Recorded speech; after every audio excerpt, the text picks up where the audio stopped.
सभी प्रभु प्रेमियों को मेरा प्यार भरा राधे राधे। इस वीडियो में हम चर्चा करेंगे मकर संक्रांति की। मकर संक्रांति एक इतना बड़ा पुनीत पावन दिवस है और मुहूर्त है। इसमें देवता भी पृथ्वी पर आते हैं और संगम तट में आकर त्रिवेणी संगम में स्नान करते हैं। माघ मकर रतिमति जब होई, तीर्थपति आव सब कोई, देव धनुज किन्नर नर श्रेणी, सादर मज्जहि सकल त्रिवेणी। तो इतना पुनीत पावन समय है क्योंकि इस समय सूर्य उत्तरायण होते ही है। पावन उत्तरायण की शुरुआत का प्रतीक है। जब सूर्य देव दक्षिणायन से उत्तरायण की ओर अग्रसर होते हैं, उत्तरायण को आध्यात्मिक उन्नति का काल माना गया है। इस समय किए गए जप तप दान पूजा फल शीघ्र प्राप्त होते हैं। इसी दिन देवताओं के दिन की शुरुआत होती है, जिसे उत्तरायण काल कहा गया है। ये उत्तरायण काल बड़ा अद्भुत है। सूर्य का प्रवेश जब सूर्य के प्रवेश के दिन में होता है तो पुण्य काल सूर्योदय से लेकर शाम तक प्रदोष काल रहता है और मकर संक्रांति उसी दिन मनाई जाती है। और ये मकर संक्रांति का जो महापुण्य काल है, दोपहर 14 तारीख को 3:14 से साय 5:45 तक मनाया जाएगा। ये बड़ा अद्भुत है। इस समय में स्नान का, दान का, भजन का, जप का, तप का, कथा श्रवण का बहुत बड़ा फल माना गया है। बहुत महत्व होता है। ये महापुण्य काल है ना, पुण्य काल ही नहीं है, महापुण्य काल है।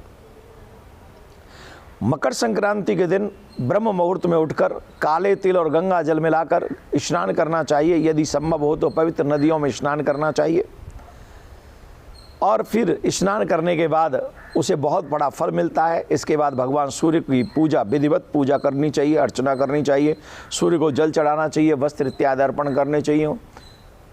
जो भी सेवा, स्मरण, पूजा सूर्य भगवान की आप कर सकते हो, करना चाहिए। अगर आप नदी के तट में जा रहे हैं, गंगा में स्नान कर रहे हैं, जमुना में स्नान कर रहे हैं, तो हमेशा सूर्य की तरफ मुख करके स्नान करना चाहिए। मकर संक्रांति के दिन दान के सेवन का बहुत महत्व है। इस दिन तिल, गुड़, चावल और गर्म कपड़ों का दान करने से अक्षय पुण्य की प्राप्ति होती है। पर याद रखें 14 तारीख को एकादशी भी है, तो यही पुण्य अगर आपको लेना है तो आप 15 को भी ये दान कर सकते हैं। जो अन्न इत्यादि का दान है वो 15 को भी आप कर सकते हैं।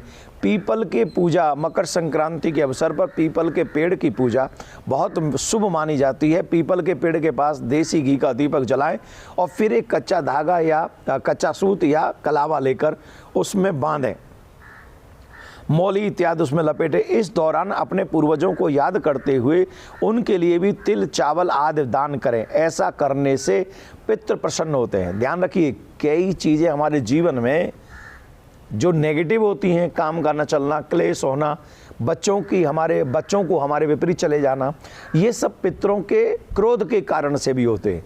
तो विशेष दिनों में हमें अपने पितरों को मनाने का भी एक समय आता है। तो मकर संक्रांति का जो दिन है, अगर आप पीपल के पास जाएं, घी का दीपक जलाएं, पितरों को याद करें, मौली उस पीपल के पेड़ में परिक्रमा करते हुए बांधें, पितरों के कल्याण की प्रार्थना करें और उनके आशीर्वाद की प्रार्थना करें, तो इससे पितृ प्रसन्न होंगे, इससे वंश वृद्धि होगी, उससे आपके धन की वृद्धि होगी, आपके शरीर में जो रोग लगे हैं उनसे भी निवृत्ति होगी।